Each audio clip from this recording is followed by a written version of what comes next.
All right, pleasure to be joined now by a man that if Tiger fans didn't know before, after Saturday, they definitely do. Defensive back, Chris Bracy. Chris, obviously, we got to talk about that play from the win over Arkansas. We'll get to that in a little bit. But first and foremost, like I said, a lot of Tiger fans probably don't know your story. So if you will, walk me through your background, your intro to football, all that good stuff. From Mobile, Alabama. Started football when I was like 4 years old, all my life, all throughout high school. Been a two-way player my whole life.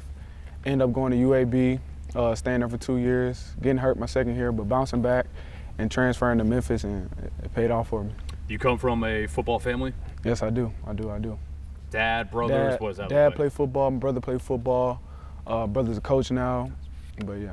Any other sports growing up? I was a three-sport athlete, basketball, baseball. I stopped basketball my senior year and baseball my ninth grade year. Focus on football, right? So Memphis recruits Alabama pretty hard. There are a lot of players from Alabama on this team. Did they, in your initial high school recruitment, ever come after you? They did not. But they recruited my friend Jamar Hawkins from Mobile. Yeah.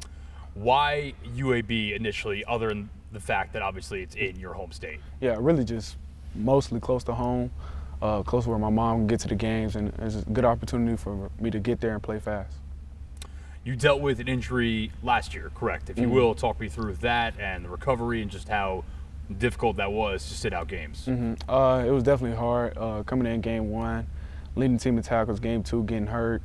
But I just take it as a humbling experience from God and just stand down, getting better, working on things like my strength and things like that, my mental, and just stand down and focus on. So obviously you were on the sidelines last year for UAB Memphis here, which obviously was very much in favor of the Tigers that night. But is there anything that you took note of that night in the stadium from the sidelines that made you think this might be a cool place to play one day? To be honest, my mind wasn't really thinking about that. But Memphis is always a good team. You know, coming into the game, you know, they always know how to win games and have a winning culture here, and you know, end up working out. Before the initial contact in the portal, what did you know about Memphis, obviously being in the same conference as them? Honestly, not too much. Like I said, I knew they were a winning culture. I knew a couple guys on the team from Alabama, of course, and not too much. So you jump in the portal. How quickly do these guys start coming after you? It was pretty fast because also a good friend of mine, Everett Rusaw, he ended up committing to Memphis, and you know, conversations with me and joining him, and it ended up working out. Who was the initial conversation? Silverfield, Hankins, someone else? The initial was Hankins. I really talked to everybody, but yeah, initial was Hankins. What were the early vibes that you got off those conversations? Just they really wanted me. They liked what they seen, you know, just coming in. They had a little bit of question about my foot, but I ended up coming back in that year and playing the final two games, so they weren't really worried about that and just trusting me, and yeah. Who else is coming after you? I had pretty much a lot of American schools, a couple Power 4 schools, but yeah. So what sealed it for Memphis above the rest? Just a great opportunity, knowing coming in, trying to compete for a spot on the team, and a winning culture, knowing that if I come here, we're going to win, and I love that. Was there any thought, just in terms of the Memphis-UAB rivalry, if you want to call it that, about switching sides? It was a little bit. At the end of the day, it's, you know, a career. You got to do what's best for you, right? Yeah, I got to do what's best for me, and yeah. So you make your presence felt right away against Chattanooga with 10 tackles. But Saturday against Arkansas, the build-up to that game, I imagine that's got to be the most juiced college football game you've ever played in. Yeah, for sure. What were you feeling pre-game? Just taking it all in, just looking around, seeing my teammates, knowing this is going to be a battle, it's going to be 4 quarters, and just coming in and executing at all levels, you know, not getting off to a great start on defense in the first half, but, you know, coming out and holding them to 3 points in the second half, it really gave us a lot of confidence. Before we hit on your big play specifically, how would you describe the roller coaster of that game between 28-10 and then you guys start coming back and then looks like it's over, or maybe it's going to swing Arkansas's way in the final moments until it's not? Really just coming in at halftime knowing, like, we're going to win this game. We got to force turnovers to. Even before the game, we said we're going to have forced turnovers to win this game. It's coming in the second half, being emphasis shots on the ball, taking the ball out the air, and things like that. You guys really still believe that you were going to win the game, even down 28-17 at the half? Yes. Yeah. That was the main focus point. We're going to win this game. We just know it's going to be a four-quarter game. Got to come out and battle. What gave you the confidence? Just the hard days, fall camp, summer, spring, knowing like we do this for a reason. We come out in hot days, practice long and hard and fast every single day to have games like this to be able to last long and playing all through 4 quarters. I'll admit, I'm dumb. The last drive, after you guys take the lead and Arkansas is driving deep into your territory, I'm thinking either it's over because they're going to set up a short field goal, win the game, or maybe you guys should let them score so that the offense can get the ball back. Yeah. Your mentality on that drive when Arkansas starts getting deeper and deeper in your territory is what? Yeah, when they called that timeout, we all got together. I talked to every DB. I'm saying shots on the ball, shots on the ball. We're gonna have to take the ball to win this game, and it ended up paying out for us, and I'm glad that it did. You got the shot on the ball. Yeah. The most clutch forced fumble and recovery imaginable, really. Do you remember that play, or was it a blur? Nah, I remember it vividly. I know every second. It was, to be honest, it was in slow motion for me, but probably not for everybody else. But it was in slow motion for me. You knew the ball was out right away. Mm-hmm.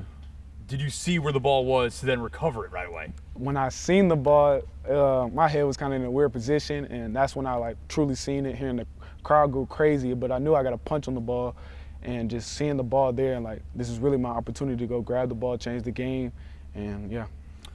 So at first they called the runner down. Obviously, you run out of the pile with the ball. Was there any part of you that's worried, are they not going to review this or what? At first, I knew it was a fumble, but then I was like, please let's not his knee be down, and hopefully we can get this ball back. So when you see the replay on the big screen, and it becomes clear that the call is going to get overturned, what are the emotions? Just thanking God, honestly.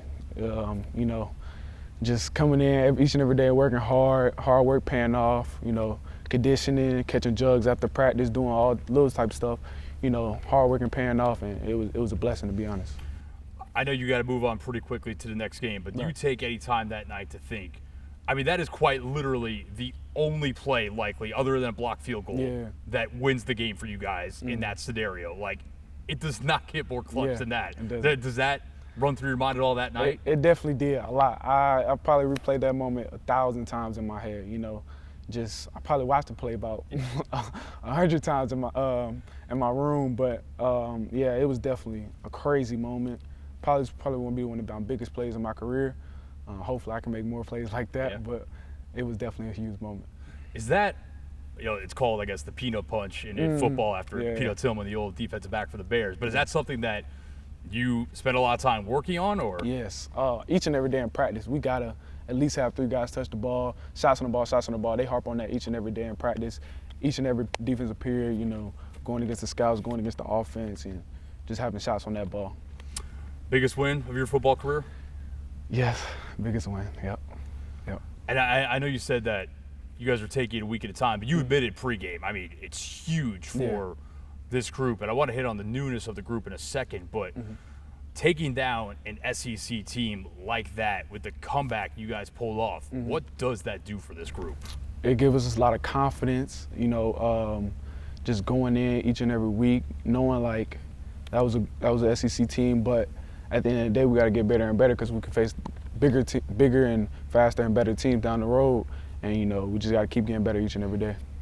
You were one of 70 new players on this team this year, and yet you guys have come together really quickly. You're off to a 4-0 start, and clearly, I said this on the air the other night, you guys, despite how new you are collectively, will fight to the bitter end, even when it looks like it's out of reach. What is it about the culture and the standard inside this building that has allowed you guys to gel and have that collective belief so quickly? Just Coach Silverfield doing a great job of making us bond together, making us battle each and every day with each other in the sun, doing hard drills and all type of crazy stuff to build that camaraderie with each other, and that's been a standard. This is something else I said the other night, and you haven't been here the last couple of years, but Ryan gets a lot more in my opinion, criticism locally than he does credit a lot of the time. But clearly, I think that the way that you guys come together this year, he deserves a lot of credit for that. How would you sum up his leadership style and the way that he has meshed this group so well? It's amazing because guys really buy into it. And once you see like guys buy into it, it really works out. You know, just listening to everything he says and the team means, just the little things give more and more. Not necessarily, man, more on the field, but more off the field, you know, doing little things, watching more film, getting more hydration, little things, you know, stuff like that. And it really works out once you listen. It's all in the details, right? Yeah, details, yes. With all due respect to your previous school, what is the feeling of knowing you're at a place where winning is not only the standard, but it's got to happen? Yeah, I mean, it's a great feeling. Nonetheless, I just like winning, so I'm just keep winning. Do you have October 18th and the return trip to UAB circle on the calendar at all?